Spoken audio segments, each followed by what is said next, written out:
right, so I've been thinking. Yeah? What have you been We got thinking? hit with a whole lot at the end of the previous episode, didn't we? thwack. Yeah. That's the sound of us getting hit and by a whole lot. in the moment, I don't think I could quite figure out what to make of all of it. I've had some more time to sit and kind of ruminate over things, and I think I have some idea of what we're looking at here. All right, follow me on this one.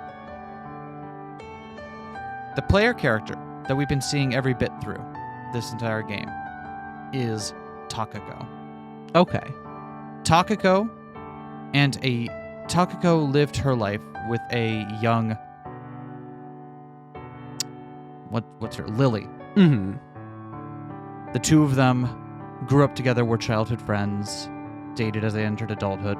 As they went into and they wound up getting an apartment together in this really nice Western-style building with a particular landlord in it.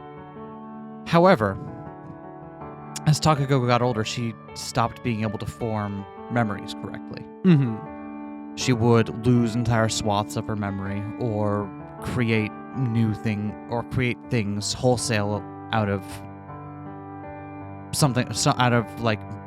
various parts of her own what remained in her memories, Mm-hmm. in order to kind of fill in the gaps.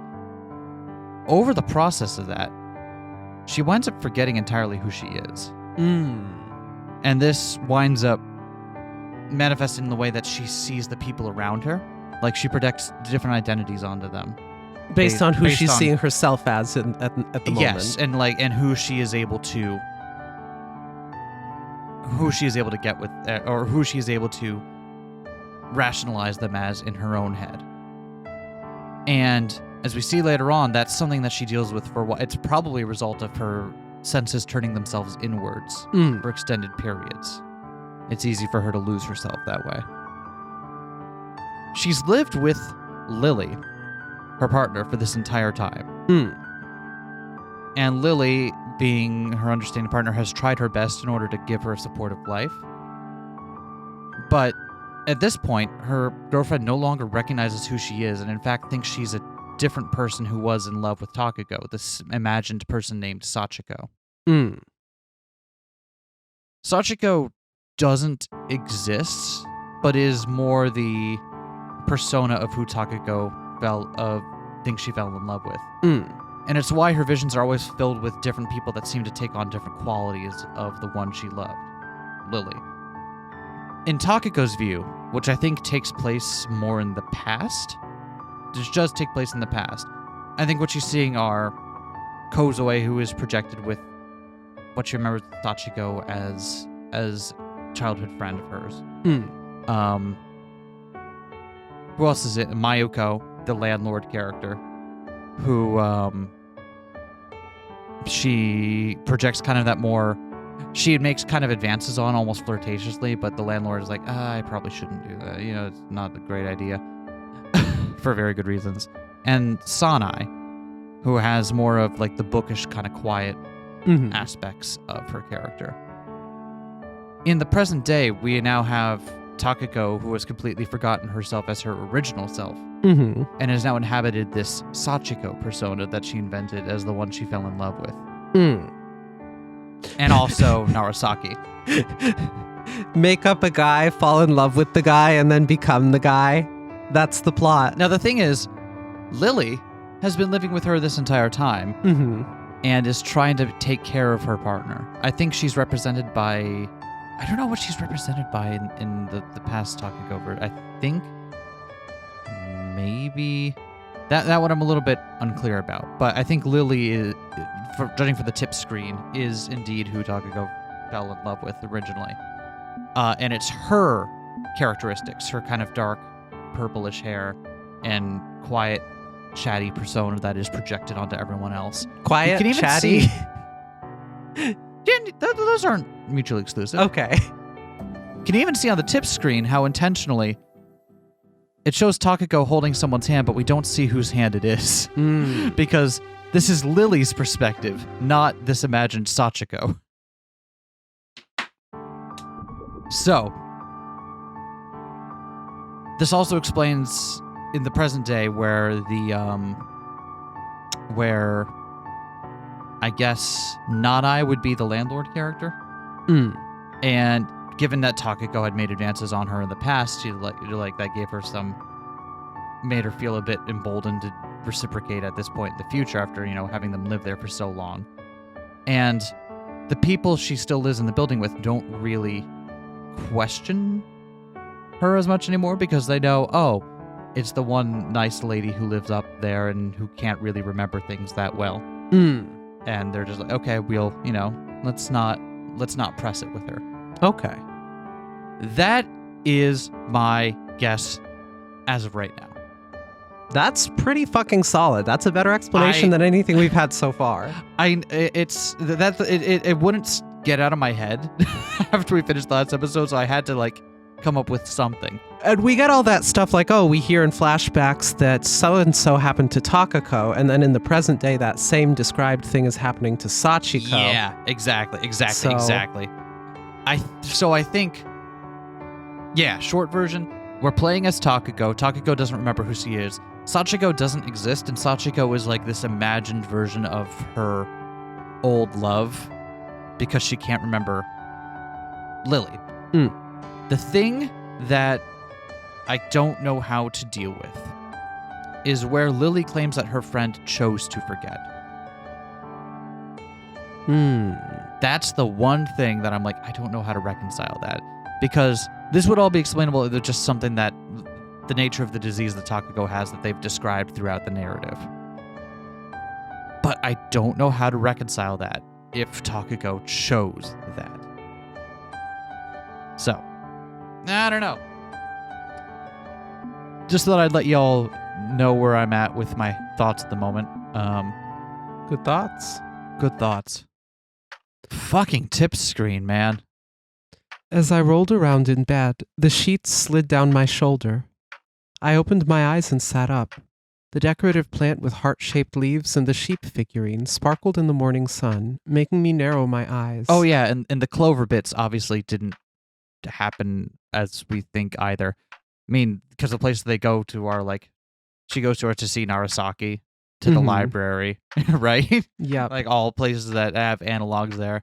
And the sheep figurines in particular, it's it probably was just people here as well. Yeah. And then I don't know what to make of those characters and how they relate to the rest of the narrative, because they've only showed up in they only showed up in the prologue and then barely in one flashback. I don't know what their equivalents are, but I placed a palm on my empty stomach. I felt like it could start rumbling at any second now. Did I have anything for dinner?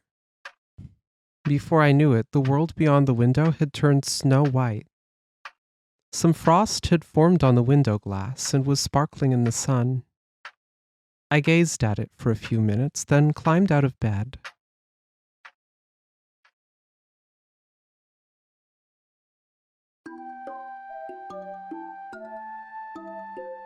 The sweet aroma of coffee filled the cafeteria when I stepped inside. I spotted Nanai sleeping at her seat by the window, with her head resting on the windowsill. Ah, yes, the cafe where she would go to meet Narasaki. There was a plate with a piece of toast on the table, right next to a half-empty cup of coffee. I began reaching out toward Nanai's shoulder, but stopped midway.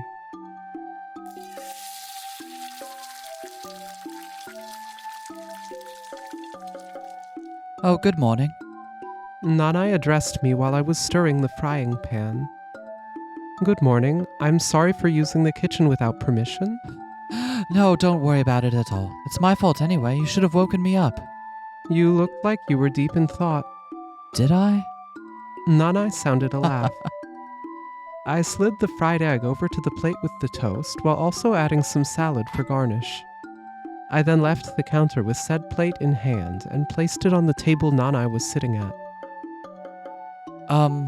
About yesterday. What? Never mind, it's nothing. You know, I don't think I've ever had fried eggs with toast before. She considered the contents of my plate. It's just an old habit. My housemate loved fried eggs. I see.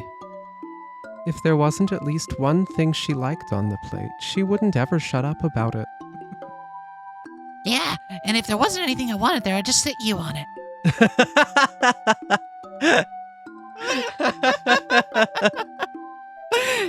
It resulted in some achy ass bits, but it's fine. Can I have a taste? Go ahead.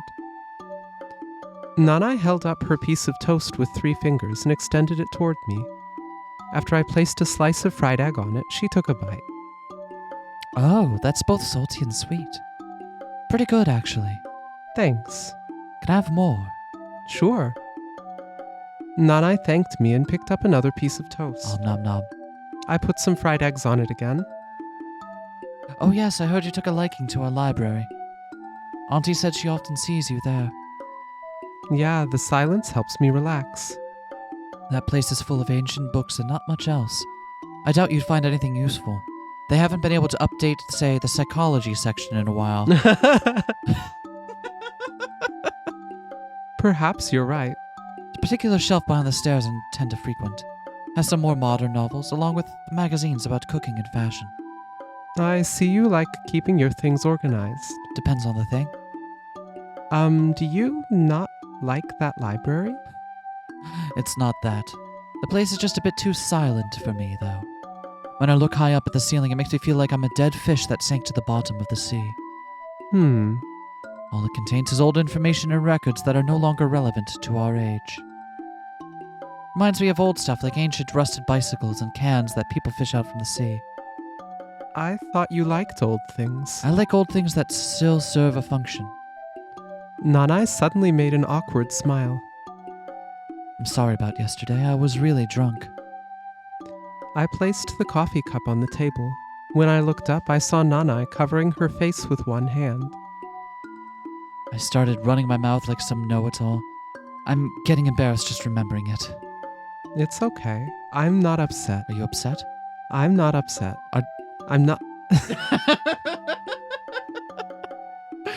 I sometimes forget to think about the consequences of my actions.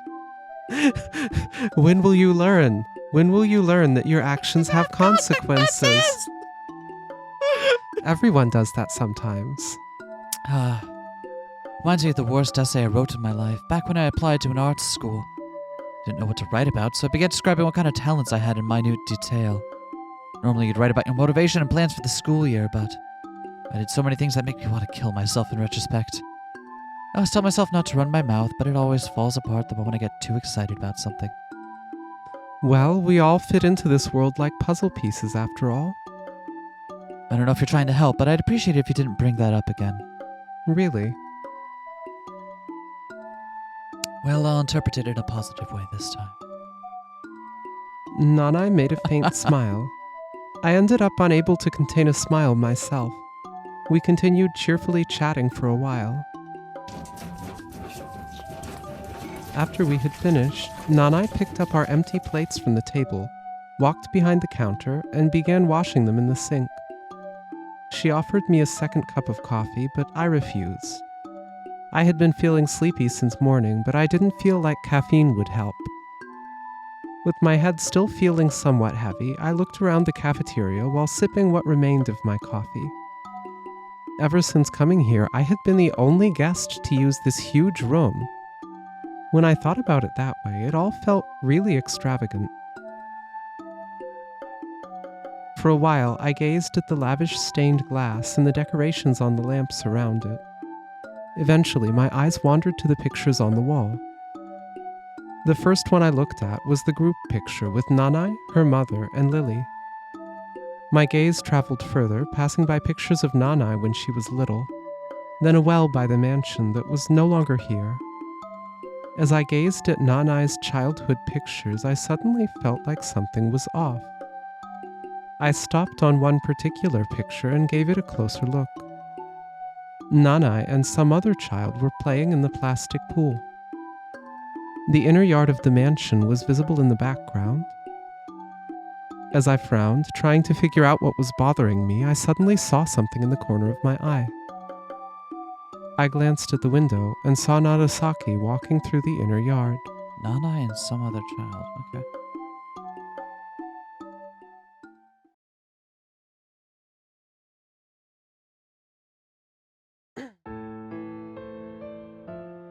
Narasaki passed by the road leading to the library. I left the cafeteria and followed her, eventually finding an incinerator just before the exit to the mountain path. Narasaki stood in front of it with her back turned to me. I took a slow step forward, trying not to alert her. However, I ended up stepping on a dry tree twig. It cracked loudly under my foot. Hello there. She turned around and took one hand out of her pocket to greet me. I continued toward Narasaki while all the twigs and withered leaves popped and cracked under my feet. I wanted to surprise you, but it's impossible on a road like this. Narasaki's usually sleepy-looking eyes slightly widened.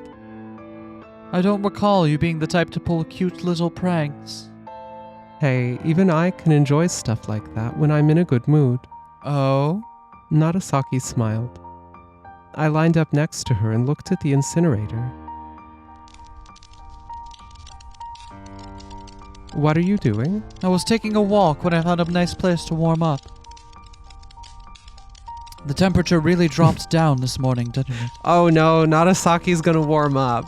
Oh no! You gonna burn the doll? I think that's what's actually happening in this scene. I see. She's walked out to the incinerator with the doll and is pondering whether or not to burn it and sever that part of herself. Indeed. Crimson light illuminated her from behind. The tongues of the flames danced wildly within the central hole of the incinerator. Narasaki's red locks, swaying in the hot wind, looked almost like they were on fire. And also notice how her hair is the one hair type that it's described as actually being the color it appears to be, rather than just simply dark hair or not at all. I was reading the bird encyclopedia and felt like trying to find some specimens out in the wild. So I went out into the forest. You wouldn't believe how cold it was. Still, the fog covering the area lent the scenery an alluring otherworldly quality. Also, the discussion about do you wish to stop seeing these? Way back in the prologue. Do you wish to stop seeing these illusions if they're not harming anyone? It's not about talking, it's about her. It's about do you wish to stop seeing the visions of her? Oh, shit! It all comes back around! Did you find your birds in the end? I heard all sorts of chirping, but I could only spot a few through the fog. The best one was a scaly thrush sitting on the stem of a winter sweet. That was quite a charming sight. That sounds nice. I'd love to see that too. Better wear a thicker coat then. The forest is freezing cold in the morning. Noted. Narasaki was right. I could already feel the cold wind robbing me of heat. I took a step forward, gazing at the dancing flames in the incinerator's mouth. I glanced at Narasaki, spotting a stain of soot, or perhaps dirt, on her face. Upon taking a closer look, I realized that the sleeves of her white coat were covered in dirt too. How far did you go? I got up pretty early, so I must have wandered quite far into the woods. After I pointed out the stain on her face, she brushed it off with her hand. I suppose you never were one to show restraint. I got a sudden job request, so I will be leaving in the evening. It's not every day that I can come so deep into the mountains, so I figured I'd experience as much of the place as possible to make sure I wouldn't regret it later. Well, that was certainly sudden. That's how jobs work. I suppose so. What's your plan for me? You haven't been hallucinating or hearing things lately, is that correct? Perhaps not right now, but who knows when I might relapse. Narasaki made a troubled face and shook her head. To be honest, I wasn't planning on coming here to begin with. For one, you seem to be getting better, but there was also the possibility that I myself could end up facilitating your hallucinations. I fucking love it! Ah! Nonetheless, if something does happen, don't be afraid to turn to the people here for help. Na and I will understand. And it seems like Lily actually has experience with your kind of condition. As for Kozue, she will lend you an ear at least. Might be a little, but she's smart. They're all on your side. Nagasaki threw the dry twig she'd been holding into the incinerator. There was a low pop, and a trace of ash burst into the air. Well, I guess I'll survive. I observed the black, burning lump of soot, but it soon fell apart and lost its prior shape. A wisp of smoke billowed from the chimney, carrying the excess ash away. I wonder what they were burning here. No idea. No matter what it was, it is just ash now. That's a sad way to put it. Not really. Ash rises into the air and melts with clouds, only to return to the earth with rain. It fertilizes the ground and gives birth to plants. And eventually those plants get digested by animals and turn into meat. There are lots of things you can do even after you become ash. So you can still return to life, even from that state. I wonder if I could return to being myself, even after traveling all over the world as Ash. That would be another person at that point. It would be interesting if they retained your personality, but they wouldn't know me. And I wouldn't know them. Nagasaki smiled as she gazed in front of her. The human body has about 60 trillion cells, and they keep dying and being replaced by fresh ones. The cells in the head have a somewhat longer lifespan, but they all get replaced within a year or so as well. If you look at it like that, you're no longer the same person you were a year ago. And I swear to you, if someone goes down in the comment section and starts pointing out stuff about how cells in the lens of the eye last your entire lifetime, I will come down there and scream. It's not the point and you know it. We both chuckled. No one would notice oh. No one would notice, though. Nagasaki replied with a smile. We then spent some time silently gazing at the flames and their prey in the incinerator. I think we should head back. We might catch a cold out here. Oh. I think we should head back. We might catch a cold out here. Nagasaki most likely noticed me rubbing my arms. Okay, I said, and returned to the mansion with her. So she considered it, but she got some soot on her, though. Did she actually wind up tossing it in? After a couple of steps, I turned behind to look at the incinerator again. What's wrong?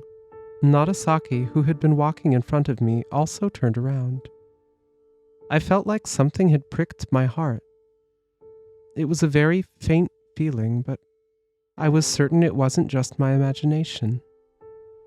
I focused on the sensation, trying to submerge myself into the darker corner of my mind, where the answer most likely lay, but couldn't quite succeed. I came to when Nagasaki placed her hand on my shoulder. Did you remember something bad? After touching my face to confirm my expression, I shook my head. Why do you ask? Because you look a little pale. Really? I began walking toward the inner yard, with Nagasaki trailing behind me.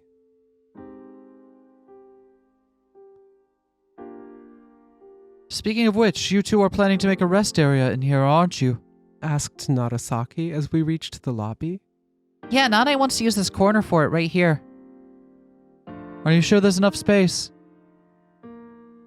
Wait, I thought she was talking to Lily. Yeah, I was gonna say, we walked in and we were the ones who were talking to Nanai about making a I spot got you. here. Okay, so that's Sachiko. I'm sorry. It's not like that many people come here, at least according to Nanai. And besides, the place is more atmospheric when it's a bit cramped. Really? I'm not an expert on autistic things, so I wouldn't know. As I scanned my memory for the layout we decided on with Nanai, my heart began beating faster as I realized that the incinerator and the smoke billowing from its chimney earlier reminded me of a funeral.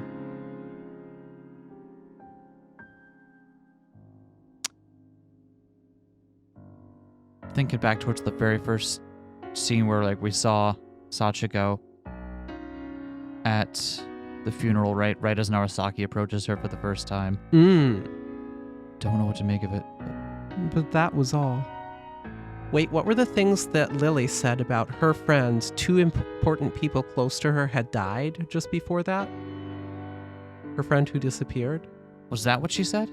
I do not recall. Yeah, she had mentioned that her friend who disappeared had been brutally depressed, that people close to her had died. Mm, And then suddenly she seemed fine again. And then she disappeared. got it. So I'm wondering if that's actually what happened to Takako. Somebody else, or somebody's, I think it was 2 people in Lily's story. Somebody close to Takako died, and that was like the final straw. Oh no. Oh no. Maybe. Well then what? Ah. So like, are we suggesting then that Sachiko isn't? What? Or so are we suggesting then that? What are we suggesting then? That someone close to Takako died, and that Got was it. the event that triggered this. Okay. Because we still need like something happens. Yes. Okay. And originally we were like, oh, this is Sachiko, and Takako died, and that's what happened. And now we don't think that anymore. We think this is Takako, not Yes. Sachiko, for one. We think Sachiko, the person who actually, not at Sachiko, we think the person who Takako was actually in love with is still around in here. Something else happened. Yes. Somebody else died. Maybe someone else died. Maybe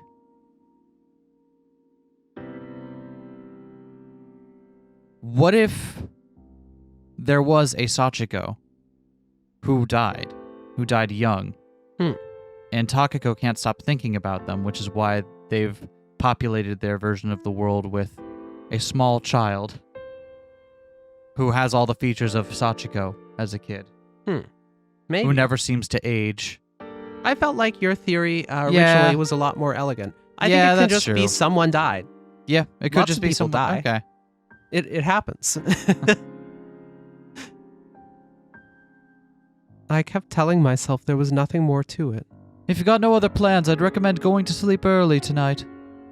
All I've done recently was sleep, I said, while recalling all my napping spots across the mansion. You came here to take a break from work, didn't you? If you feel sleepy, then you sleep to your heart's content while you have the chance. No one is going to drag you out of bed here. Now that Nagasaki mentioned it, I did indeed feel somewhat drowsy. I felt like I'd fall asleep as soon as I hit the bed. I suppose you have a point. It wasn't like I had anything important to do here, so I listened to my doctor and went straight to my room.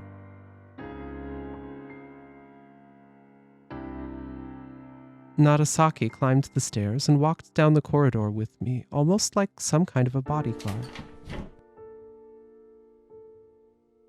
The warm air caressed my chilled body as I opened the door. It was much warmer than I thought, so I glanced at the heater, but it was off. I hung my coat on the back of the chair and sat down on the bed. Nagasaki closed the curtains and began fiddling with the heater, trying to set the most comfortable temperature. I lay down on the bed, closed my eyes, then opened them again to look at Nagasaki. She was on her way to leave the room. I addressed her back, making her turn around. I wanted to thank her, but I wasn't entirely sure what for.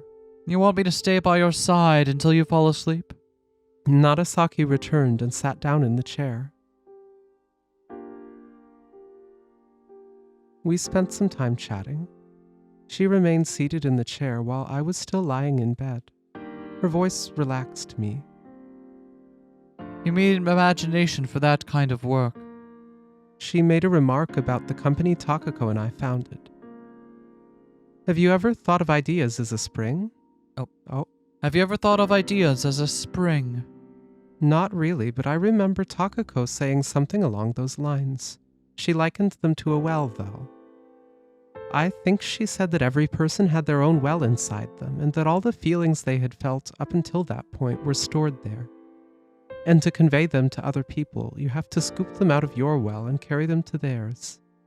But not much can fit into the palm of your hands, and you can't avoid spilling some along the way. So only a fraction gets conveyed in the end. That's why you've got to work for it. You've got to make yourself a bucket. Words, music, and pictures are manifestations of it in the real world. People eventually discover different vessels for their soul. That's an interesting metaphor you have there.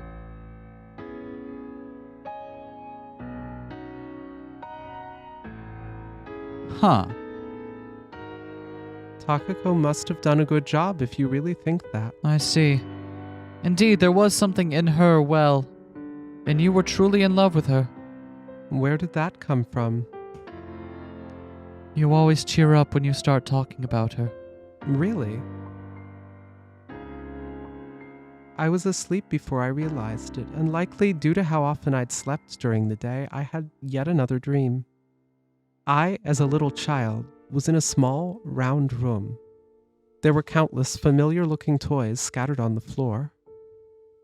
Someone was waiting for me by the door. Beyond it was a special waterway built by that person. Narasaki was already gone when I opened my eyes. I glanced at the door and remembered how she left. I'm glad I have someone like you to rely on, I said, still on the bed. No one truly cares about me now that Takako's gone. Hey, you've got plenty of friends in the office. Yes, but it's different when you've known someone for most of your life. When I'm talking with you, I always feel like I've returned to the past. Is that so? Narasaki broke our gaze. She smiled and wished me good night. I did the same and the door closed.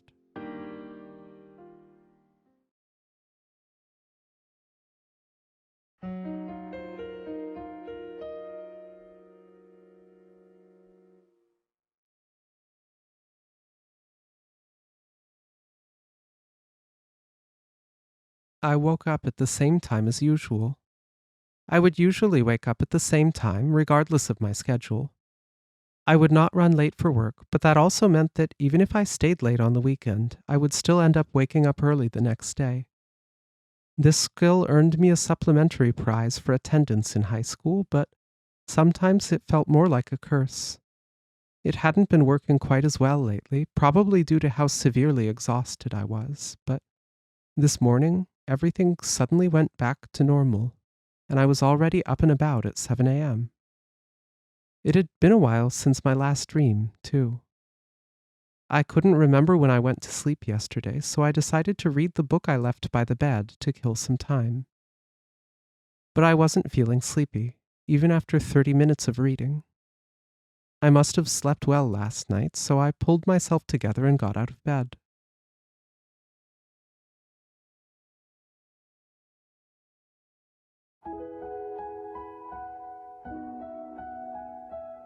I passed by the flower beds in the inner yard and circled around the building to see Kozue standing among the bamboo trees by the stone fence.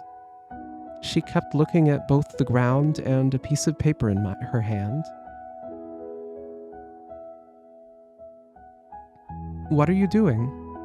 Looking at a covered up well, huh? I came closer to her and she showed me the black and white picture she held. It depicted a stone well. I was looking for an old well. There stood an ancient-looking, moss-covered well in front of us. I peeked down into it, seeing only muddy water. I guess time had turned it into a poorly. That took me a second. Wow, that was really good. That was really good. Looks like you found it. Yeah. Do you know how old that picture is? It was taken 6 years ago. I found it in the pamphlet you can get at the station. The well looked a lot nicer in the picture. The stones it was made of had now cracked, with a variety of vegetation growing all over it. The planks covering it seemed to be rotting away, too. I didn't realize it deteriorated so fast when not used. Kozue returned the picture to the file and put it into her bag. Why were you looking for an abandoned well, anyway? I thought I could find a ghost here. The area was surrounded by buildings and woods, keeping it perpetually shaded. I could almost believe one would meet a ghost or two here at night. I heard the cry of a bird from the direction of the inner yard.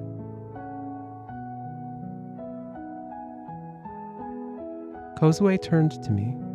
She gave me a hard look, narrowing her round eyes. I just wanted to see where it was after looking at the picture. Perhaps she intended that part about ghosts as a joke. People keep fucking talking about ghosts. Yeah. And we keep encountering Kozue outdoors in the freezing cold where... I see. What are you doing here? I was looking for someone. I was the only one here all morning. I see. Thanks. I thanked her and shifted my gaze to the well. It was covered with planks, but one seemed to have gone missing, revealing the well's interior through the gap. Kozue and I both peered into the darkness of the well. I tried looking for the penguin toy we talked about the other day, but I couldn't find it in the end, said Kozue, her eyes not leaving the well. All I found was this. It was in a vase in our living room. She pulled something out of her pocket and held out her hand in front of me. When I opened my palm, she placed a small figurine of a black penguin on it. I kept wondering when the two of us ever discussed penguins. She probably talked about it with Narasaki, right?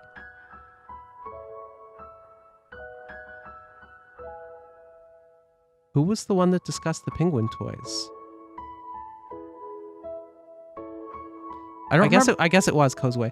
For some reason, I had it in my mind that it wasn't Kozue who was talking about it. Really? But I think I'm misremembering that. Right, I'm misremembering it because I was thinking about the conversation about the water toy. Yes, yeah, not the water toy, the penguin one. I think she probably had that one with Narasaki. And so the game is really trying to make sure you know this now. But also making sure not to come out and say it, so you can still pick it up on your own time. I used to hide important things in that vase when I was little. I also found a watch Grandpa gave me, some beads, and a toy ring inside it. Seeing all those nostalgic things brought back memories. When the penguin toy ran out of batteries, I took the black one out from the ice slide and played with it alone for a while. I thought it was cursed to only ever climb up the mountain and slide back down it again, but it ended up joining the games of the other toys in my room. Though somehow it ended up in that vase. Do you think things ultimately turned out well for him? Perhaps. The penguin lay on its belly on my palm, its eyes gazing upward. It didn't appear unhappy, at least.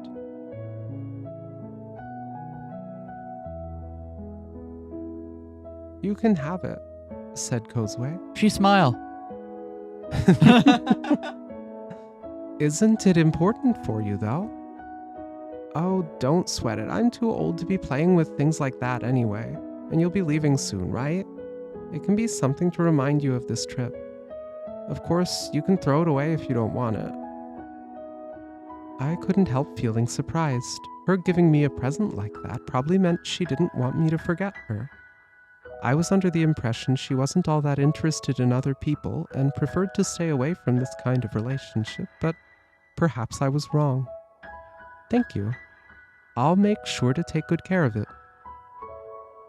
Kozue pulled her left sleeve up and looked at the watch on her exposed wrist while I slid the penguin into the pocket of my jacket. I'm meeting Lily's architect friend today. After spending so much time researching this mansion, I guess I ended up being interested in the person who actually built it. Oh, that's a good idea. They might not be all that welcoming of the idea, though. I wouldn't be so sure of that. It's actually pretty refreshing to have someone younger be interested in your work. I hope that's true. Kozue stole another glance at the well, then turned toward the path she had come from. I'll be on my way now. Where is Lily waiting for you? In front of the mansion. We can go together then. There was no path in the woods beyond the well, so I joined Kozue and turned back toward the way I'd come from. We parted ways as we reached the mansion.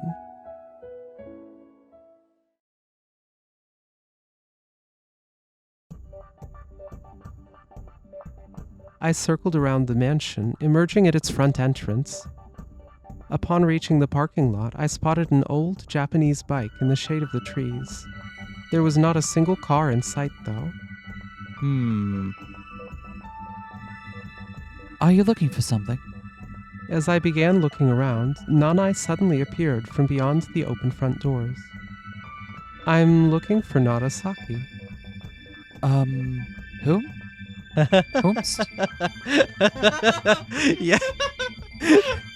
There we go. Instead of? You haven't seen her? You're the first person I've met today.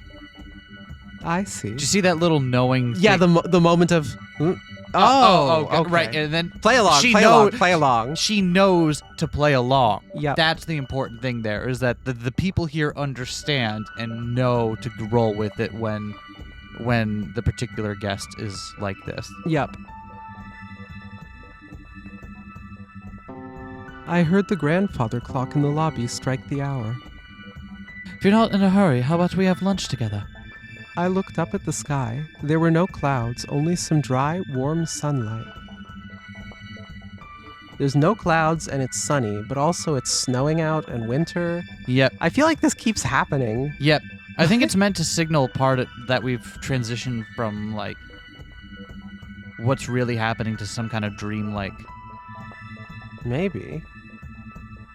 Nanai looked out the window as we enjoyed our post-meal coffee. There's not a single cloud in the sky today. Oh. There's not a single cloud in the sky today. Looks like a sunburn waiting to happen. I've heard the sun is more potent in the mountains. Is that true? Ultraviolet rays apparently get stronger here because the atmosphere's thinner, but don't worry, I come well prepared. Look. Nanai rolled up her sleeve and showed me her white forearm. I've got homemade sunscreen. Want to try it? Thanks, but I've brought my own, so I'm okay. If you say so. Nanai shifted her position, lowering her arms. I turned to the window to see her combing her front hair in the reflection. Front hair? Her bangs? Yeah. Okay, I got very confused for a second there.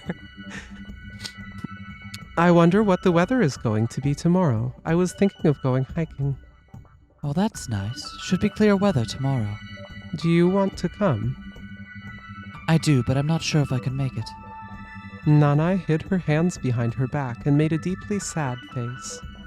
She explained that she had to participate in a local inn proprietor meeting tomorrow from the early morning. Is that why you were looking for this Narasaki person? I nodded. Yes, she's an old friend. You tell me what she looks like. I'll tell her about your plans if I see her. Well, she's a tall woman with red hair. Her mannerisms and speech might come off as a bit masculine, I guess. All right, I got it. If you see her, tell her I was looking for her. I'll do that. Her mannerisms and speech might come off as a bit masculine.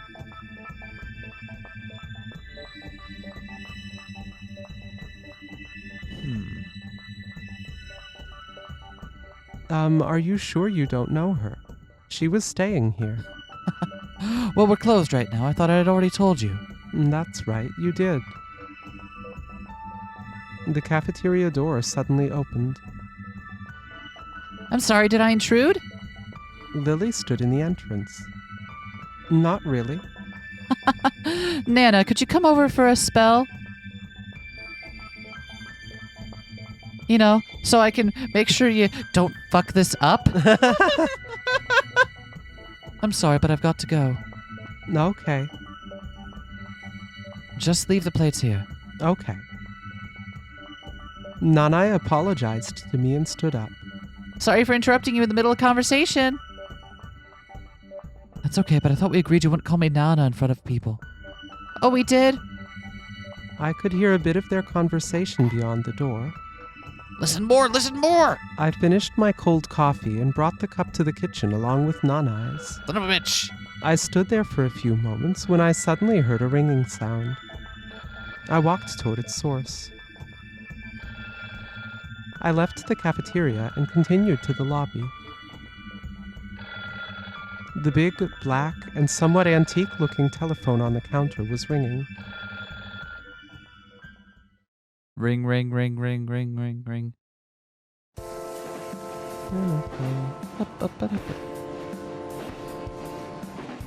I looked out at the sea beyond the window. The rays of the setting sun painted the interior of the train car in orange. Clank, clank. The train car rocked back and forth as it traveled along the rails. I opened my eyes and looked around. A row of seats lined each wall of the car. An old woman and a girl, likely her grandchild, sat further away from me on the same long seat. The child was kneeling on the seat, looking out the window. The old woman looked at the same scenery from the corner of her eye. Her thin hand, resting on her knees, had a golden watch on its wrist. In front of me sat a middle-aged man in a suit, reading a black notebook. A little bit further away, a high school girl in her uniform had nodded off. I heard brief fragments of the conversation two clerks were having nearby. You've chosen the right woman. She's smart and worked hard. The other man nodded. I'm both? Okay. Yeah. I'll admit, her being a beaut played a role when I chose her, but I was mostly attracted to her smart, so I still sometimes feel like a child around her. The other man nodded once again. Well, the most important thing is that you're happy. The well-built clerk that had his sleeves rolled up emphasized the word happy. The tall, handsome man nodded. We can certainly agree on that point. There was an advertisement shown above them, showcasing a hot springs establishment. The words once-in-a-lifetime prices were floating above the steam-covered scenery of Beppu Bay. An electronic voice burst out from the speakers announcing the next stop. Soon after, the train began to slow down with a metallic shrill. Beppu Bay. Hold on. Is that an actual locale? It is. Beppu Bay is an arm of the western end of the Seto Inland Sea of Japan. It's located on the northeast coast of Kyushu in Oita Prefecture. The city of Oita lies on its southern coast, and the city of Beppu at its western end. And yeah, that certainly does look like a mountainous coastal town. Interesting. The doors opened and a young woman in a white shirt stepped into the car. Her hair had been let down on one side, and she held a book with the words "How to Live" printed on it. Where could I find that one? Right? Like, fucking give me that book. Give me that book. She sat down to the seat diagonally from me and opened up the book to read. The middle-aged man in a suit left the car at the next station. After 2 more stops, I was the only one left in the car. The electronic voice announced that the next stop would be the last. I stood up and got out of the train car. I stepped onto the stone platform. It smelled like dried leaves. Cool, humid sea breeze blew up the mountain slope. I heard the rustling of the grass. The station was deserted, so I walked around for a bit. I managed to make out the name of the station from the rusted, ancient-looking iron plate, but whatever was written on the backrest of the faded plastic bench, which probably used to be blue, was completely illegible. There was no one at the wooden ticket gate either. The bench that probably used to be blue. Small details. Interesting. I am sorry. Could I borrow a phone? I received no reply. The area behind the ticket window was completely empty. I passed the gate and walked to the ivory public telephone I spotted further away.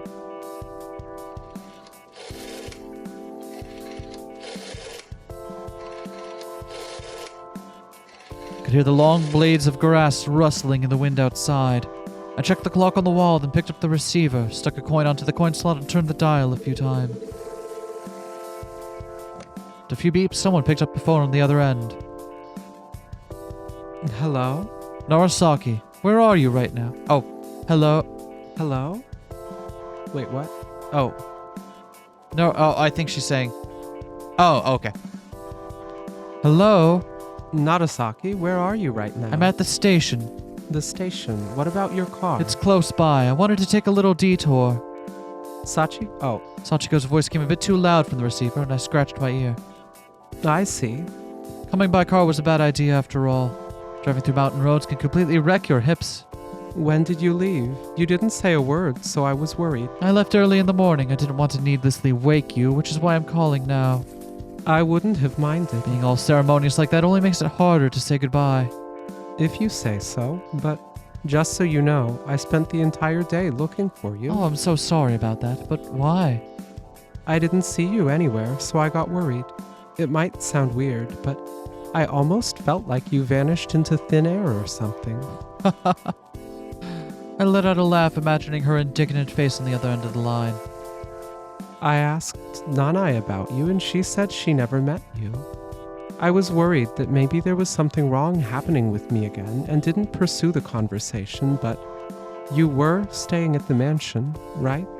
Did you check in with Lily or something? That's right. If you don't believe me, you can ask her yourself. No, it's okay. There was one thing I wanted to tell you. What? You might start forgetting things a lot for a while now. Is that related to my symptoms? Yes. You could say it's a side effect of you getting better. It won't last for long, though, so don't be worried. Just keep on doing what you always have, and you'll soon forget what is even bothering you. Sachiko made a pause as though contemplating what I'd just said. I waited for her to reply. Okay, I understand. She replied. When did you say you were coming back to Tokyo? In 2 days. I'll be leaving at noon. I switched the receiver to my other hand and leaned against the wall. The sound of rustling glass reached me from outside the station. I'll drop by your clinic when I get back. Your symptoms will have probably passed by then. Talking to you seems to help calm me down. Whenever you're free is fine by me. When do you think our next meeting could be? The next one. There's something I want to look up when I get back, so it depends on that, I guess. Look something up. As Sachiko contemplated what I could have meant, the phone let out a clicking sound, letting me know that one of my coins had just been swallowed. I'm running out of coins. Couldn't you get more somewhere around there? Unfortunately for me, I'm stuck at this ghost town of a station. Anyway, I doubt it's going to take that long, so I will call you back tomorrow. This same black phone? I'll do that then. I'll call the same number I'm calling now. So you can wait for my call around 5 o'clock in the evening. 5 o'clock? Same phone? Gotcha. Good. But if I somehow end up not calling until it gets dark, it means something urgent came up, so you shouldn't waste too much time waiting. Okay. Thank you for everything. Don't worry about it. We're old friends, aren't we? Yeah. See you around then. Goodbye. Her voice grew a bit more distant as I heard her put the receiver down. I did the same with mine. And with that, my last coin was swallowed up. How convenient. Sachiko picked up the phone at the hotel. Okay. Yeah, it's obvious. I get it. But now I'm also trying to figure here, is this just Sachiko hallucinated the phone call, or Lily pulls Nanai aside and is like, hey, don't fuck this up. Has a quick whispered conversation in the hallway. One of them runs out and calls the phone from elsewhere. Is like, hey, it's not Asaki. Just wanted to let you know I'm doing okay. I left early, but I'm fine. And like, peace, bye. Yep. Oh. Oh no. Oh, hey, it's Takako time. Yay. There's a date at the top of the page. I opened up the diary. No, right. I'm not narrating in that point. You could. I'll allow it. I don't think people would enjoy me doing that. I think it's enough that they put up with me when I choose to do it for her voice. So I won't test their patience any further than that. There was a date at the top of the page. I opened up the diary too. Before reading the entry, I flipped a few pages forward. The text ended after 2 pages. All I could see were the empty, ruled lines, no matter how far I went.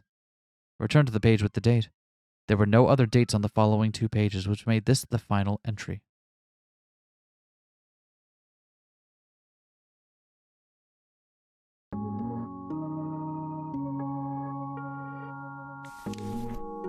November 3rd, 1975. We were playing in the park behind Takako's apartment when she found the carcass of a turtle. She said it was a turtle that used to be hers. She got it during one of the town fairs and kept it in a big styrofoam box. Didn't recall there being a box like that on her balcony. Oh! What? I'm gonna assume that was just a glitch. Woo! Yeah. That startled me. It did. I'm assuming that was probably just like they accidentally told it to do the new text a few lines too late. Yeah, that's probably. It stood slightly tilted to the side to create different areas, one with water and another with sand. The area with water was covered in green moss, and I occasionally spotted a goldfish swimming there as well. Apparently the turtle used to live there as well, but it kept escaping the box all the time, although it always returned to it in the end. However, it had been 6 months since its last disappearance, and Takako seemed to have forgotten all about it until now. We dug a hole under the slide and buried the weathered carcass in it, using an ice cream stick as a grave marker. As we had no name to write on the stick, we simply went with Green Turtle. The discovery of the carcass left Takako heartbroken for a while, but she managed to cheer up eventually, and we played hide and seek together. Talk about nostalgic. Voicing the feelings I'd always felt when reading this thing, I continued to the last page. Only the two of us could have known what happened that day. As such, only Sachiko, or someone Sachiko had entrusted with this information, could have written this diary. Takako was very good at hide and seek, so I could never find her. And whenever I gave up and started talking about going home, she would always sneak up behind me for a quick scare. I'm leaving. I said that in the middle of the park in a loud voice, but nothing happened. Even after checking the tall grass where I expected her to be hiding, I couldn't see any trace of her. I glanced up at the orange sky, genuinely considering leaving, but just decided to look for her a bit longer. Climbed all the stairways of our apartment building, checked all the booths in the public toilet of the park, looked for her in the empty warehouse on the other side of the street. Most of the areas were locked, but I found a few doors that were open, so I had a peek. It was dark and smelled like dust inside. The entrance of the 7th warehouse container was open, too. Takako was hiding in there. That was the same area where Takako fell when we were playing tag on the roof of the warehouse. I had the landlord who worked at the nearby Okonomiyaki restaurant unlock the door and let Takako out. It wasn't used for anything, so we did get scolded, but otherwise got off relatively easily. Takako was crouching in the corner of the room with the orange light falling from the hole in the ceiling illuminating her vague silhouette. Found you. Let's go home. Yet she still remained crouched. When I walked closer, I found her moaning and talking to herself. As I touched her shoulder, she let out a loud scream. The timbre of her voice was so odd I initially couldn't even make out her words, but then I realized she was asking me not to make a sound. I figured I'd ask her if she wanted me to call her parents, but I changed my mind. I stooped down in front of her, careful not to make a sound. Takako was sitting on the ground, hugging her knees. Her eyes were narrowly open, but had been fixed on nothing. Her mouth trembled as she kept mumbling something. I reached out and covered her ears. I could feel her face flushing through my palms. She sat like that for a while, her shaking began to gradually subside. She breathed heavily for a while, but that too eventually stopped. My hands were growing numb, but when I slightly moved them, she abruptly spoke up. Did you say something? I asked her in a low voice. She didn't scream this time, and she seemed relatively calm. Do you want me to call someone? Don't go anywhere. I can still hear it. She She said. said, "Oh, go ahead." Wait. She said in her normal voice. Can you stay until it passes? Sure? I answered.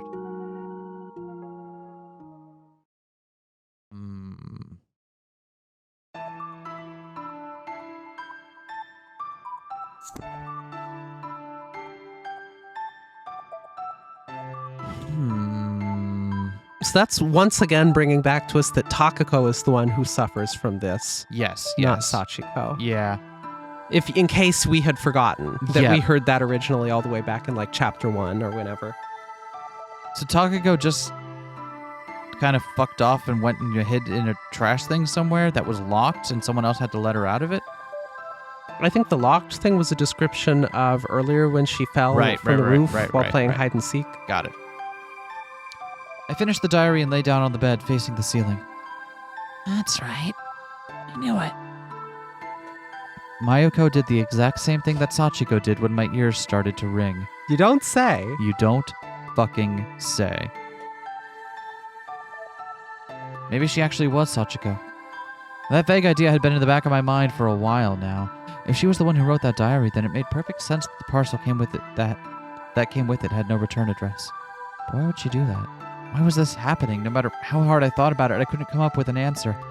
I felt like I'd been forgetting something important. Perhaps it was just my memory-devouring illness acting up again. A headache assaulted me when I tried to focus on that corner of my mind. I shook my head and absent-mindedly looked around the room. Remembered what I saw in Kozue's room. That was definitely Sachiko in that dark, cave-like place. I only saw her from behind, but I would recognize her anywhere. But she had long hair, while Mayuko's was relatively short. Which meant they were two different people after all. Haircuts don't exist in this world. The more I thought about it, the more confused I got.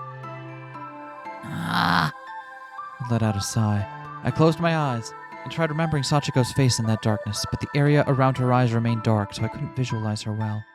At this point, I felt like it might have been a hallucination that my mind had created in response to my wish to see her again. I opened my eyes, picked up the notebook, and looked at the trace left by the pages having been torn out. It didn't particularly stand out, but it wasn't insignificant either. I got curious about what they contained, but even more so than before. Maybe they could have helped me discover who wrote the notebook. Too many things in this sanatorium I couldn't understand. My illness, Sachiko, the phenomenon in that dark room. I hoped the notebook would provide some answers, but all it did was leave me with more questions. Gave up on thinking and shoved all these thoughts into a mental drawer. Began flipping through the notebook's pages again, looking at the dates. Some I had forgotten, while others were completely unfamiliar. What? Yeah. Okay. Some I had forgotten, while others were completely unfamiliar to me. The moment I saw them, they'd reappear in my mind as a memory, as though that was where they were supposed to be all along. As I traced my fingers along the letters of the text, I felt an odd kind of warmth travel from my fingertips all the way to my head. It's a pleasant feeling all in all. The warmth made my eyes shed hot tears.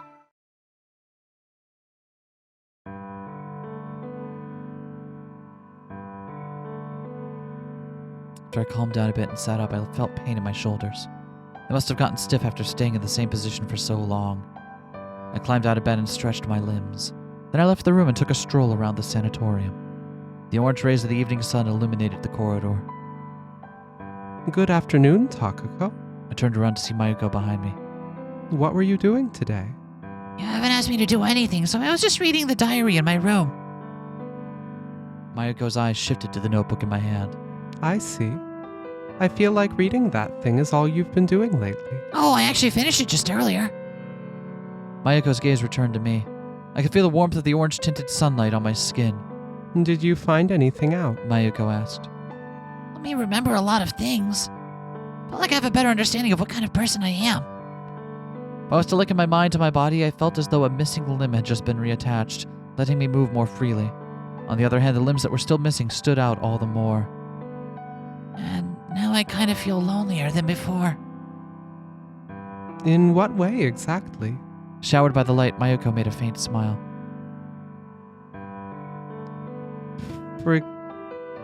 Oh. Is this... I think this this is Tako. For example, you remember the look of the room you stayed at during the school trip, but not the lobby of the hotel, right? You tend to forget things that don't matter much. Even the fun memories aren't necessarily replicated fully in your head. When you try to remember some of the details, you find that you simply can't. That's the kind of loneliness I feel right now. Mayuko seemed like she had trouble following what I was going on about, but let out a thoughtful moan to indicate she was paying attention. Perhaps you can't understand that feeling until you become an adult. I'm more of an adult than you. Aren't you simply going through a sentimental episode? Maybe, but I still feel like this kind of feeling gets stronger as you grow older. I see. That's possible. Mayuko's eyes wandered back to the notebook in my hands. I'd love to read that too. Would it be okay for me to borrow it? I held up the notebook. I looked at Mayuko's face, then at the notebook, and then at Mayuko. You can have it if you want, but aren't you normally busy with getting dinner ready around this time? That's right. In that case, I'll leave it on one of the shelves in the night duty room. All right. Thank you. I nodded. See you later then. Mayuko continued to the kitchen. In the end, I couldn't ask her about the diary. Mayuko said she'd never seen it before, so if she really was the one who wrote it, there had to be a huge and very serious reason as to why she'd go through with so much trouble to cover her tracks. We're now in the phase where Takako definitely knows what's up, but doesn't want to admit it. Yep. And is just like, how can I make about 1,000,000 different excuses to continue going like things are now, even though I'm quite aware that that's not reality. I walked down the moonlit corridor, looking at the dim red glow of the emergency lights. could hear the metal plate strike the wooden pole outside. Light escaped through the gaps of Sanai's door and gave it a light knock and received a quiet response. Stepping inside, I saw Sanai reading a book at the table, lamp's light. Not going to sleep yet? I wasn't feeling sleepy, so I decided to read. What about you? Same here, except I was out taking a walk. I sat down in the cane chair by her bed. I heard a weird, high-pitched sound from outside that reminded me of a flute. I've been hearing this a lot in my room lately. Do you think it's a bird? It's Nue. Nue? It's a small bird that's also known as the scaly thrush. I made a gesture to show its rough size with my palm. It sounds like a whistle and it's kind of creepy. But it instantly becomes better when you realize it's a cute bird, no? I suppose so. Sanai smiled. Aren't you scared to take a walk alone at night? She added. Nah, more exciting than doing it during the day. I imagine you've walked past everyone's rooms. Yeah, maybe. I bet the ghost stories we have here all originate from you. Not all.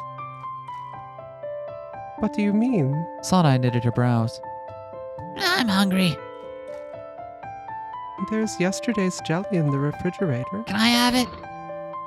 I opened the small fridge by my feet, finding a single plastic package of tangerine jelly on the top shelf. Go ahead. Thanks. I peeled off the seal with the picture of a tangerine on it, took the little wooden spoon from the package, and began eating the orange jelly. It was cool and had the sweet, sour taste characteristic of citrus fruits. Want some? If I eat this stuff at night, it will only make my stomach feel all cold. Cold stomach. I put a spoonful of jelly in my mouth. Let's put on some music. Mayuko won't like it. Think she'd run all the way to your room with complaints? I think about it, we don't have a single TV in this place. Yeah, now that you mention it, not like it's something I'd use. You worried we might be missing some vital news or something? What kind, for example? I looked at the ceiling and cocked my head.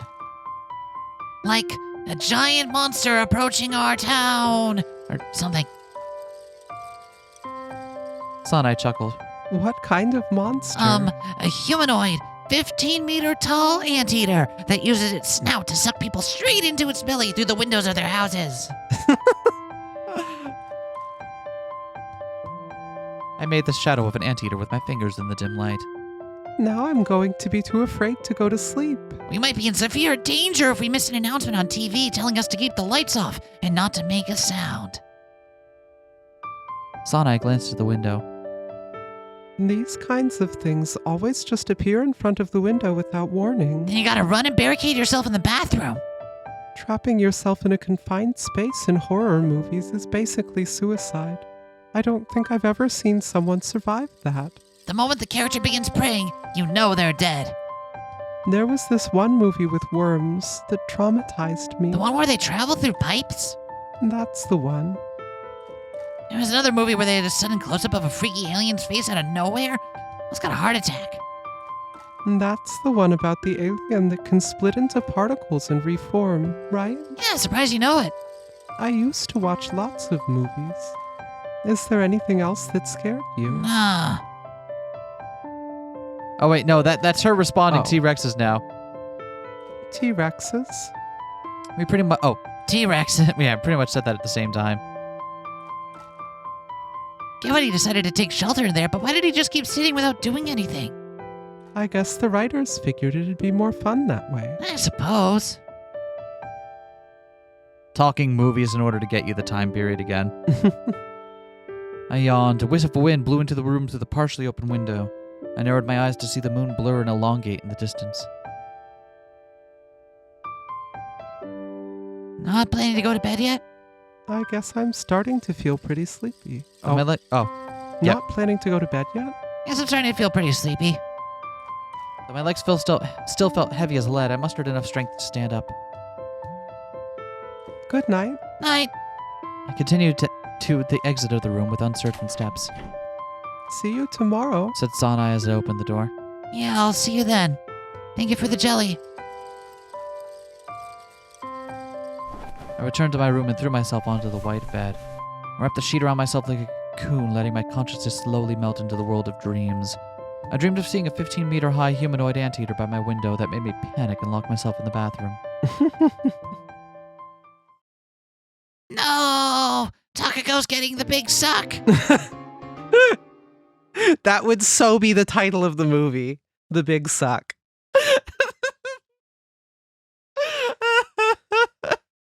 This isn't how I wanted any of this to go. I considered falling back asleep when I opened my eyes, but the sun peeking through a gap in my curtain shone right onto my face. No amount of twisting on the bed let me escape the brightness through my eyelids. And when I finally gave up and climbed out of bed to close the curtains, I realized I wasn't that sleepy anymore. I parted the curtains instead. A snow-laden mountain loomed beyond the window.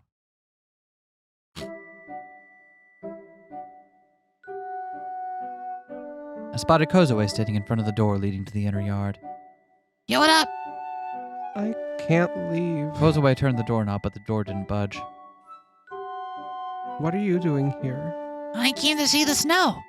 Well, too bad. The door doesn't open. I rolled up my sleeves. Just give me a moment with them. Let me show you the power of the power sealed within my right arm. Kozue took a step back as I seized the doorknob. And a 1. Yeah. A loud crack reverberated in the room. You've broken it. It's not broken. I have to tell Mayuko about this. Hey, wait, don't do that. No. Through the window, I could see a pile of snow that would reach up to my knees right outside the door. Right outside the door wasn't particularly accurate as it covered the entire inner yard. Only the big camphor tree still towered high above it all, boasting an elegant white layer of snow on top. I guess I'll try the window. I undid the latch and opened the window, only to be momentarily blinded by the brightness of the snow. Stepping on the windowsill, I jumped outside. My legs sank into the snow below. Whoa, I'm sinking here.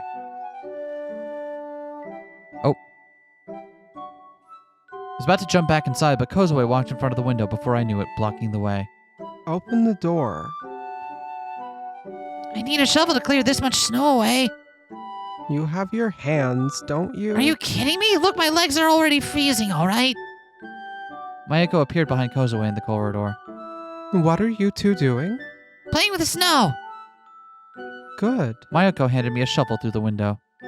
I was looking for you to help me with shoveling the snow. And I just so happen to be looking for a shovel, too. I stuck the shovel in the snow. Yep. I lifted up a shovel full of snow and placed it onto the cart behind me. Kozue appeared as well, pushing an empty cart toward me. She stopped the empty cart next to me, moved to the snow-filled one, and pushed it away. I continued to shovel snow until Kozue returned with the next cart. Seeing that my cart was still only partially filled with snow, she rattled her own. Jeez, give me a break. I have some business in the library. On ahead, then. I can shovel the snow by myself. How on earth am I supposed to go? Kozue made an indignant expression. Her legs were shorter than mine by at least one hand's length.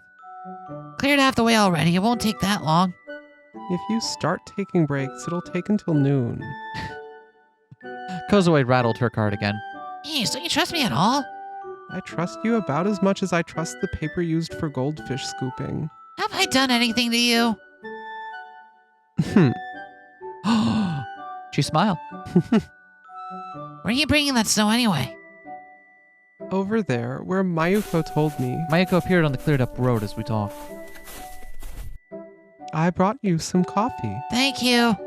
And some hot milk for you, Kozue. Kozue took a paper cup from Mayuko. Where's Sanai? That sudden... Oh, no. She seems to have woken up with a bit of a fever this morning. She's resting in her room right now. It's freezing this morning. Is she all right? It didn't look like anything serious. I finished my coffee and handed the paper cup back to Mayuko. You ever get snow so bad that you had to use some of the other... that you had to, like, go out the window or something? I don't think I have. I never had snow that bad, but I've definitely had times where, like, you had to, like, there were definitely mornings where, like, you couldn't go anywhere. Yeah. Just because it's like, oh, okay, the only door that's open is the one that's sheltered with a bit of an overhang, and even then you gotta like get in front of it and start scooping just to move anywhere.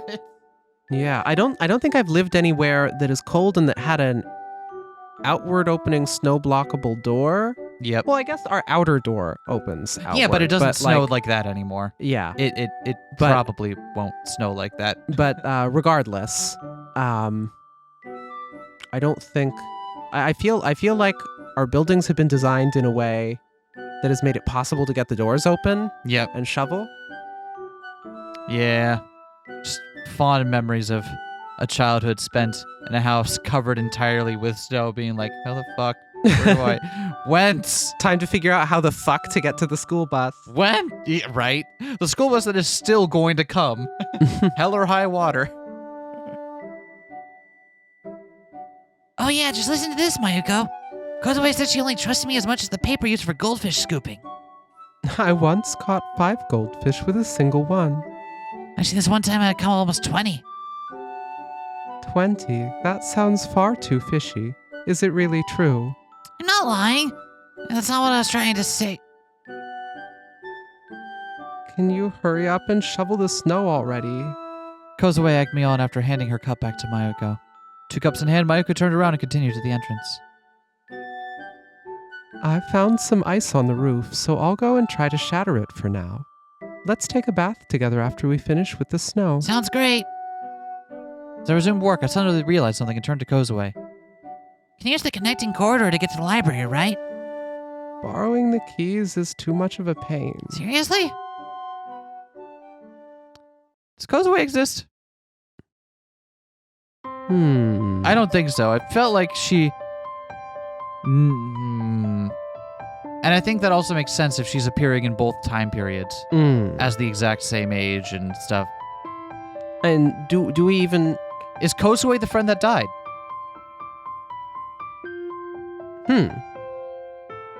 Talking about ghosts and so on, maybe. Maybe Kozue was a friend of hers that died. I think that's it. I think Kozue is the first friend that died. Put that one on my final exam, coach. I locking my answer in. The door's hinges squeaked as I closed it behind me upon entering the silent lobby. I could hear the rustling of trees and the chirping of birds from outside. The light filtering into the stained glass above the door lit up the floor. I continued forward, glancing at the astronomical trinket on the counter. The planet imitations were slowly spinning in the barely perceptible breeze. The contraption suddenly let out a high-pitched bell-like sound. I heard a sound of footsteps, and then Mayuko appeared from the stairs leading to the underground bath. Have you finished? Yeah, where should I leave this? I held up the shovel in front of her. I took it from the storage room on the 2nd floor. As for the cart, you can leave it in the inner yard. Cart is right by the exit now. I see. All right. Because there's only one cart. There's only one cart. There's only one cart. Okay, yep. That clears things up with Kozue. Yep. I'll go return your shovel to its place. Where's Kozue? Asked Mayuko as I was about to climb the staircase. I went to borrow some book from the library. I don't think she'll take too long. I'm done preparing the bath, so find a change of clothes and come back. All right. I ascended the stairs with shovel in hand. From behind, I could hear Mayuko walking to the door. However, that doesn't mean anything, right? Because we know that they're able to kind of insert them into conversations with the people around them. Yep. The storage room was located in an extra area between the stairs and the first room on the 2nd floor. Its narrow confines held a large painting in a fancy frame that no one could figure out where to hang. So a sofa with a missing leg, an aquarium for tropical fish, and all sorts of otherwise completely unrelated bits and bobs. In the dark room illuminated by a single source of light, I found a stand familiar to the one used for umbrellas. I promptly stuck the shovel into it. So long, partner. Till we meet again. Turned off the light and stared down the way I came from, but paused in the middle of the corridor. On my right was Kozue's old room. Placed my hand on the doorknob and slowly pushed the door open. There was only a bed, an empty cabinet, and a closed window inside. It hadn't changed at all since I last saw it.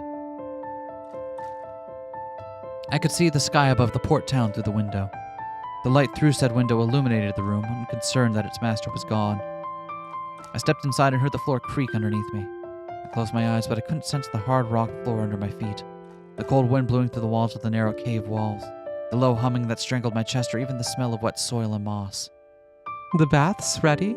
A sudden voice from behind me left me startled. Turned around to see Mayuko with a puzzled expression on her face. What are you doing in a place like this? Nothing. Mayuko let out a sigh. Let's go take that bath. I passed by Mayuko and she followed behind me. Yeah. Yep. God. So much of this game, I think, is coming down to, does X exist? And if not, what is it representing? But also, it doesn't feel like a cop-out. Yeah. It really does, like, I think it would be really easy for a most of this isn't actually happening twist to be very poorly done. It was all a dream. Right? But that's not what's happening here. Exactly. I feel like it feels like a lot of what we're seeing isn't happening as we literally see it, but there's also reasons for stuff hiding right behind it. Mm-hmm. And understanding why they're happening in that way is more important than is the more important thing. Because, like, why is it being shown this way? We'll give you an answer that relates to what's going on and stuff. We do love our long visual novels where none of the events in them happen. What, you mean like Steins Gate? Where, like, half the fucking game is like, let's make sure that other half of the game didn't happen, huh? Is that spoilers? I don't think that's spoilers. That's not Spoilers. That's not spoilers. Spoilers. Yeah. I submerged myself in the hot water while resting my head on the edge of the tub. I could hear the sounds of Mayuko washing her hair. I grasped the Ponkin toy floating in the tub, submerged it in the water, then let go while watching the ripples it created as it shot up. Kozue regarded me in silence. Once I began feeling warmer, I climbed out of the bath and sat on its edge. As I counted the number of Ponkin floating in the tub, Mayuko finished washing her hair and placed her basket on the ground with a thud. I could hear her wet footsteps as she walked toward the bath. The round yellow Ponkin sluggishly swayed in the calm water. Mayuko submerged herself up to her shoulders and shifted her gaze to me. It was getting too hot. I slid down from the edge, leaving the cool air for the hot water. My skin warmed up instantly. I could feel the heat traveling from my neck to my head. Is the... Wait...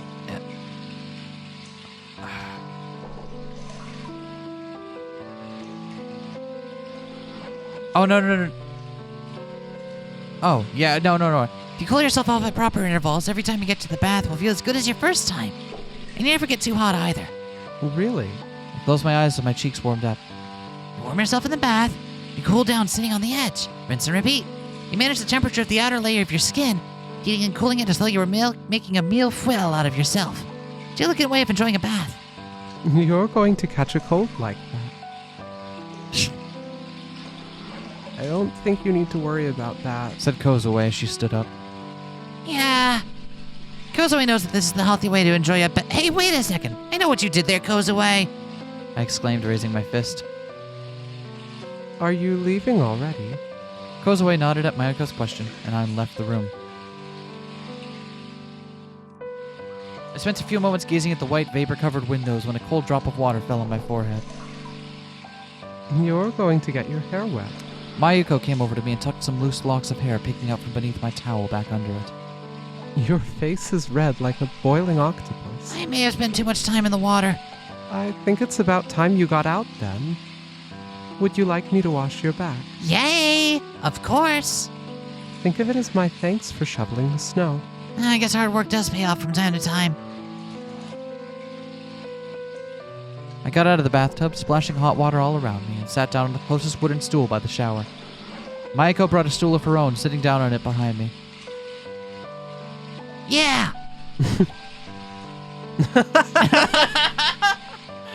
I like it a little rough. Understood. Mayuko covered the washcloth in soap and pressed it against my back. Took a hold of my shoulder with the other hand. I know it said it should be rough, but I don't want it to hurt, all right? I'm just kidding. She began slowly brushing my back up and down with just the right amount of strength. Does it hurt? No, it's just right. Feels good. I see. I exhaled a breath, raised my knees, and rested my chin on them. Are you tired? Oh, like that. Snow never piled up this much back where I'm from, so If anything, shoveling it was a nice new experience for me. I've never seen so much snow here in the past, to be honest. Guess I won't have many more chances like that, huh? Yes, unfortunately. I see. Not like I'm the one concerned. Mayuko's hand pauses. She considered my words for a moment. Do you have any itchy spots? My neck? My back? Yes, go on. You sound like a barber. What will you do if I say I do, huh? I let out a laugh. Don't blame me if you won't be able to sleep on your back tonight. You ever said you had an itchy spot at a barber's? No, I have. Mayuko let out a gasp of surprise.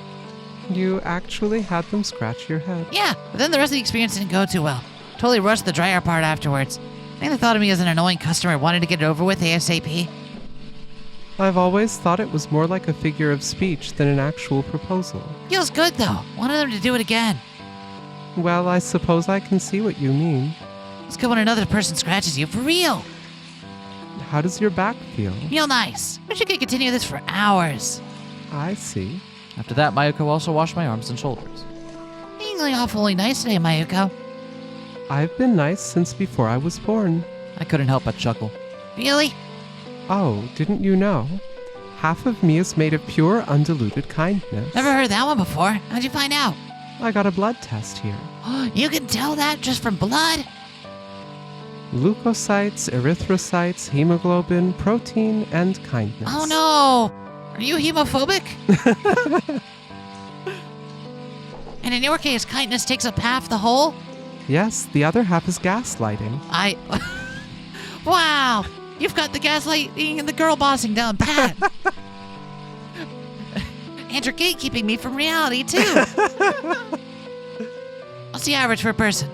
Unfortunately, I'm quite far above the average. I guess I'm lucky to have a nurse like you, then. We both chuckled. Our laughs reverberated across the bathroom walls. Cold air enveloped my body as I opened the door to the dressing room. I glanced at the weight scales by the door, passed by them, took the basket with my change of clothes from the shelf, wrapped myself in a towel, and put on my underwear. As I slid into my shirt and turned around, I saw Mayuko putting on her socks after wiping herself with the towel. You want me to start with the socks? Yes? That looks pretty indecent. Mayuko promptly put on her underwear and shirt. I always feel like heat escapes my body through my feet. Really?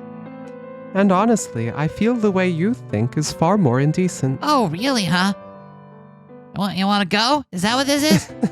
I'll fight you. I believe that, and that worries me. I feel like we've made some good strides. We here. made a lot of progress today, and all thanks to you. All thanks to you. I don't. It's not all. This is all based off of stuff that you started with. So like, I wouldn't have got there without you by my side. Okay, all thanks to us. The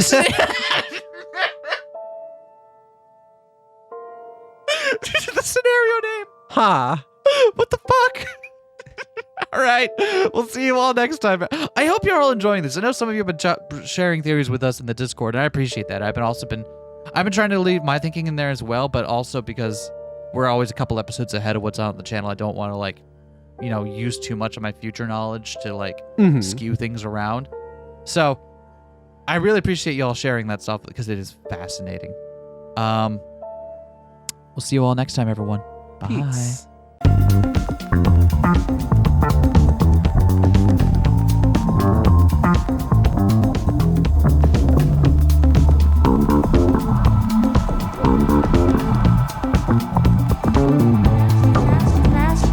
Smash that like, comment and subscribe.